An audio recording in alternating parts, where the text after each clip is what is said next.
और आज के दिन में फ़र्क क्या है? कल भी तो यही था। 24 घंटे के अंदर क्या बदलाव हुआ ऐसा जो मार्केट कल तो चल रहा था लेकिन आज नहीं चल रहा? कल और आज में जो बदलाव हुआ है उसके डाटा में छुपा हुआ है, नंबर्स में आपके सामने क्लियर करता हूँ, एक-एक करके आप देखिएगा उसको। जैसे कल निफ्टी के अंदर जब आप ट्रेड कर रहे थे तो आप 25,000 के आसपास का बेस बना के एक पुल बैक ट्रेड थे, शॉर्ट कवरिंग मार्केट के अंदर आ रही थी। लेकिन वो शॉर्ट कवरिंग बाजार को कहाँ तक लेके जा सकती थी आपके सामने है। उसकी एक मर्यादा है, एक लिमिट है, वो 25-200 पे आके आपका साथ छोड़ देती है वो शॉर्ट कवरिंग। और एग्जैक्टली उसने वही किया, 25,000 पे आके आपका उसने साथ छोड़ दिया। कहने का मेरे मतलब सिर्फ यही है कि आपको जो चाहिए था वो शॉर्ट कवरिंग ने दे दिया, अब उसके पास भी कुछ ज़्यादा करने कराने को नहीं है। आते हैं बैंक निफ्टी पे।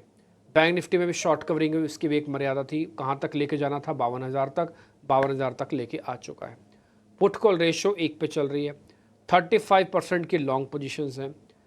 एडवांस डिक्लाइन की रेशियो आज वापस से डिस्टर्ब हुई है, एक बार जरा दिखा दो एडवांस डिक्लाइन की रेशियो भी। इंडिया विक्स ने आज टूटना बंद कर दिया, खैर वो तो चाहिए भी नहीं था, टूटना चाहिए भी नहीं, होना भी नहीं चाहिए था। ये आप देख पा रहे हैं बैंक निफ्टी के अंदर आज 1% का एडिशन है लेकिन प्राइस एक्शन नहीं है। एडवांस डिक्लाइन की रेशियो कल के मुकाबले फिर से और ख़राब हुई है, कल भी ख़राब थी। एनएससी का नंबर आपको मैंने चेक करवाया था, सुबह भी चेक करवाया था, अब फिर से ख़राब है। यानी कि सबका साथ सबका विकास जो कल बैंक निफ्टी लेके चल रहा था, आज उसमें भी फ्रेगमेंटेशन है। कल के मैं 3 शेयरों का नाम लूँगा जो कल टॉप हाई पे बंद हो रहे थे लेकिन आज टॉप लो पे बंद हो रहे हैं, और उसने बैंक निफ्टी का प्रेशर, या मैं बोलूँगा जो एक मोमेंटो बना था उसको तोड़ दिया। एचडीएफसी बैंक दिखाओ आप। एचडीएफसी बैंक करीब 60 पॉइंट का नुकसान बैंक निफ्टी को यहाँ से मिला। कोटक महिंद्रा बैंक दिखाओ, कल आपको मैंने दिखाया था सारे बैंक्स, आज फिर से दिखा रहा हूँ, लेकिन आज ये लाल निशान में सबके साथ एक साथ खड़े हो गए। कोटक दिखाओ, दिखाओ आप इंडसन, 3 बैंक हो गए। एक एक्सिस बैंक तो ऑलरेडी कल भी पार्टिसिपेट नहीं कर रहा था, आज भी पार्टिसिपेट नहीं किया, तो इंडसन बैंक भी है, तो एक्सिस बैंक भी होगा। तो 4 बड़े बैंक आज आपको सपोर्ट नहीं कर रहे, जबकि कल सपोर्ट के अंदर चारों बैंकों के अंदर एक पुल बैक ट्रेड शानदार बनना था और वो बना और वो काम भी आया आपके। सिर्फ एक आईसीआईसीआई बैंक को छोड़ देते हैं जहाँ पर अभी भी कन्विक्शन काफ़ी हाई है, और सिर्फ निफ्टी को अकेले अकेले में 4 बैंकों का जितना डैमेज हुआ जो मैंने आपकी स्क्रीन पर रखे, वो आईसीआईसीआई बैंक पूरा डैमेज कर रहा है। 200-250 पॉइंट इकलौता आईसीआईसीआई बैंक दे रहा है। इसलिए आप ये देखिए कि कैसे चल रहा है मार्केट में पूरा का पूरा गेम, बड़ा ही सेलेक्टिव होने की ज़रूरत है। एक और चीज़, अभी आप रिजल्ट्स पे बात बोल रहे थे, रिलायंस के रिजल्ट्स उम्मीद से ठीक ही आए, मार्केट की कैलकुलेशन से आए, और एचसीएल टेक के भी नंबर्स आए। ऐसा नहीं कि सिर्फ रिलायंस के नंबर थे, लेकिन दोनों ही नंबर्स का रिएक्शन आपकी स्क्रीन पर आएगा। रिलायंस इंडस्ट्रीज़ डेज लो है, जरा एक बार एचसीएल टेक भी दिखाओ। सुबह करीब 25 रुपये के नुकसान के साथ वो भी फ्रीज हुआ था। एचसीएल टेक दिखाइए एक बार जरा एचसीएल टेक, फिर आपको मैं निफ्टी का एक आईटी इंडेक्स भी दिखाऊंगा। एचसीएल टेक ने सिर्फ अपने लॉस को कवर किया और बढ़त में कुछ नहीं किया। अब जरा निफ्टी का आईटी इंडेक्स दिखाओ स्क्रीन पर। निफ्टी का आईटी इंडेक्स, निफ्टी आईटी लिखेंगे आ जाएगा, NIFTY, निफ्टी आईटी। ये देखो 166 पॉइंट है। इसमें से एक बड़ी कंपनीज का नंबर उम्मीद से बेहतर है, उस कंपनी ने अपने डैमेज को कंट्रोल भी किया, लेकिन दूसरे आईटी कंपनीज की कोई खास आज पार्टिसिपेशन नहीं दिखी। शुरुआत में इन्फोसिस ने काफ़ी हेल्प की आईटी इंडेक्स को, जरा एक इन्फोसिस भी दिखाओ स्क्रीन पर। टीसीएस मत दिखाना, हाँ इन्फोसिस ही दिखाना, जो मैं बोल रहा हूँ फटाफट से स्क्रीन पर फायर करो। INFOSYS, इन्फोसिस। इसने अपने दिन की ऑलमोस्ट सारी बढ़त खो रहा है। ये कहने का मेरे मतलब ये है कि इंडेक्स को अभी कंसोलिडेशन के लिए समय चाहिए, वो ब्रेकआउट ब्रेकडाउन करने के लिए फोर्स की ज़रूरत है, वो फोर्स अभी मार्केट के अंदर एब्सेंट है। तो फिर क्या करें, बैठे रहें क्या? हाँ, इंडेक्स में बैठे रहो आप, इंडेक्स में चुप करके बैठ जाओ फिलहाल, जब आएगा तब पता लग जाएगा। लेकिन स्टॉक्स में काम करो, स्टॉक्स में स्पेसिफिक होकर काम करो। मैंने आपको इन्फोसिस, एचसीएल टेक और आईटी इंडेक्स दिखाने का पर्पस ये मेरा ये था कि आप ऐसा नहीं कि मैंने अगर आईटी बोला है तो आईटी का मतलब आंख मुंह नाक सब बंद करके आईटी का कोई भी शेयर ले लो, नहीं, ऐसा नहीं होगा। आज अगर सब कुछ ही ठीक होता तो आईटी के सारे शेयर पार्टिसिपेट कर रहे होते, बट वो नहीं है। और आज आप देखो निफ्टी दिन भर में मेजॉरिटी हिस्सा उसने लाल निशान में निकाला, जबकि बैंक निफ्टी ने मेजॉरिटी हिस्सा हरे निशान में निकाला, जबकि उसके 4 मेजर बैंक कमज़ोर हैं। तो इतना फ्रेगमेंटेड मार्केट है कि जो एक लाइन बोली जा रही है उसके भी 6 मतलब हैं। आप इसी से अंदाज़ा लगा सकते हैं मैं क्या बात बोलने जा रहा हूँ आपके सामने। तो फिलहाल थोड़ा सब्र रखिए, चीज़ों के लिए वेट करिए, अच्छी चीज़ चल के आपके हाथ में आएगी, आपको नहीं जाना वहाँ तक।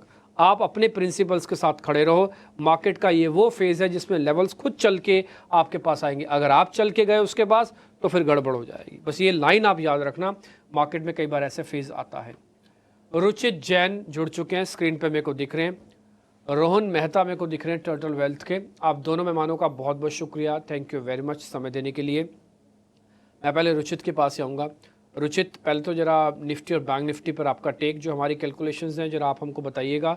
हमारा ऐसा मानना है कि और भी नेगेटिव खबर अगर आनी है ना तो आ जाए, लेकिन वो 24,800 को फाइनली ब्रेक करने में थोड़ा मुश्किल लगता है। 24,800 मार्केट ने बड़ी मेहनत से पैनिक करके लोगों को प्रूव कर दिया, सीमेंटेड कर रखा है। सेम बैंक निफ्टी का भी है, 51,500 51,200 जो मेजर सपोर्ट अब बैंक निफ्टी ने बना दिए। आपको लगता है कि ये टूटेंगे नहीं, उल्टा जब ये लेवल्स मिले तो प्लस करना चाहिए? जी, वेरी गुड आफ्टरनून डिम्पी जी। डिम्पी जी, अगर मैं अक्टूबर सीरीज देखूं तो ये जो हमने सेल ऑफ अक्टूबर के स्टार्टिंग में देखी ऑल टाइम हाई से, वो मेनली आए थे एफआईएस की सेलिंग की वजह से, क्योंकि उन्होंने ये सीरीज की शुरुआत ही 81% लॉन्ग शॉर्ट रेशियो के साथ की थी। जो वो सेलिंग करते गए थे, अब 35% सिर्फ उनकी लॉन्ग शॉर्ट रेशियो बच गई है, और यानी कि 65% पोजिशन अब उनकी शॉर्ट साइड है, तो अभी शॉर्ट ज्यादा है। अब आप पिछले 3 ट्रेडिंग सेशन से देखेंगे तो ये रेशियो में कुछ भी बदलाव नहीं हुआ है। पिछले 3 दिनों से कंसिस्टेंटली 35-36% के आसपास ही ये रेशियो है। यानी कि ये जो first round of sale off आया था, उसकी वजह से मार्केट करेक्ट हुआ। अब ना ही वो फ्रेश शॉर्ट्स यहाँ से और बढ़ा रहे हैं, ना ही जो उन्होंने शॉर्ट्स बनाई है वो उसको कवर कर रहे हैं। तो ये रेशियो जब चेंज नहीं हो रहा है, कोई नई पोजीशंस भी नहीं बन रही है, एग्जिस्टिंग पोजीशंस भी अगर स्क्वायर ऑफ नहीं हो रही है, तो इसीलिए हमारा मार्केट हम देख रहे हैं कि बिल्कुल रेंज में है। कुछ स्टॉक्स एक अच्छे मूव दे रहे हैं, बट उसके बावजूद जो 25,235 का एक रेजिस्टेंस पिछले हफ्ते मार्केट ने हाई बनाया था, वो लेवल क्रॉस नहीं कर पा रहे, और ना ही 24,900 24,800 सपोर्ट का जो सपोर्ट है वो तोड़ पा रहा है। सो क्लियर कट एक कंसोलिडेशन फेज है इंडेक्स फ्रंट पे। सो हम यही एक्सपेक्ट कर रहे हैं कि 25,235 के ऊपर जब अगर निकलेगा तो हम लॉन्ग ट्रेड सजेस्ट करेंगे कि वहां पे फिर एक डीपर पुलबैक मूव के लिए आप खरीदारी कीजिए। और अगर 24,800 24,850 ये जो रेंज है, यहाँ पे नीचे आएगा तो सपोर्ट मार्केट को दिखेगा। ये टूटे तो ही नेगेटिव होना है मार्केट को, ये जब तक नहीं टूटता तब तक मार्केट पे नेगेटिव भी नहीं होना है। लाइक स्टॉक स्पेसिफिक अप्रोच रखिए। डेटा अगर चेंज होगा, जैसे अभी 35% का लॉन्ग शॉर्ट रेशियो है, वो अगर इंप्रूव होके 40-45% आ गया है, या फिर 30-25% की तरफ जाता है, तो ही हम मार्केट में कुछ एक डायरेक्शनल मूव एक्सपेक्ट करेंगे। सो जब तक डेटा चेंज नहीं होता है तब तक इंडेक्स बेस्ड ट्रेडिंग नहीं है, मार्केट्स कंसोलिडेशन में ही रहेगा, और उसके बाद ही ट्रेड सेटअप लीजिएगा। तब तक I think stock specific approach रख के ट्रेड करना ज्यादा बेटर रणनीति रह सकती है। स्टॉक स्पेसिफिक अप्रोच रखिए बाजार में, इंडेक्स छोड़ दीजिए, अभी समय है मतलब एक डायरेक्शनल मूव दिखाने में। और आज और हम कल दोनों दिन जब बातचीत कर रहे थे, ये चीज़ निकल के आ रही थी कि 25,300 का एक हर्डल है निफ्टी के लिए, उसके पार जाने पर ही किसी एक साइड का मूव आपको देखने को मिलेगा। लेकिन रुचि जी, हमने आपकी बात मान ली, बताइए सर, अब स्टॉक्स आपसे शुरू कर देते हैं। क्या ट्रेड करना अगर स्टॉक्स में मौके खोजने हैं तो? स्टॉक से जहां पे हम आउट परफॉर्मेंस एक्सपेक्ट कर रहे हैं, एक तो अपोलो हॉस्पिटल्स में एक हाई टॉप हाई बॉटम का स्ट्रक्चर ये स्टॉक में कंटिन्यूड है। मार्केट ऑल टाइम हाई से भी करेक्ट हो गया, बट उसके बावजूद यहाँ पे लोअर लेवल से अच्छी बाइंग इंटरेस्ट आई है, और स्टॉक अपने नए हाईस की तरफ बढ़ रहा है। सो यहाँ पे आरएसआई में भी पॉजिटिव क्रॉस ओवर्स है। 7,000 के नीचे स्टॉप लॉस करके खरीदारी करें 7,400 के टारगेट्स के लिए। और दीपक नाइट्रेट मेरी सेकंड पिक रहेगी, कि जहाँ पे आज हमने ये स्टॉक में एक अच्छा मूव देखा, और ये जो रीसेंट करेक्शन भी आया है, करेक्शन में 100 दिन का मूविंग एवरेज 100 ईएमए ये स्टॉक के लिए एक अच्छा सपोर्ट बेस अब बन चुका है। और अच्छी बात ये कि जब करेक्शंस थे तो करेक्शंस में वॉल्यूम ज्यादा नहीं थे, और आज के प्राइस अप मूव में वॉल्यूम्स अच्छे हैं। सो यहाँ पे हमें एक अच्छी अपॉर्चुनिटी दिख रही है। 2850 के नीचे स्टॉप लॉस रख के ट्रेडिंग के पर्सपेक्टिव से खरीदारी करें 3050 के अराउंड के टारगेट्स के लिए। अपोलो हॉस्पिटल 3050 के टारगेट, दीपक नाइट्रेट आपको 3050 के टारगेट के लिए खरीदना है। 2.25% की तेज़ी फिलहाल शेयर में ये दिख रही है।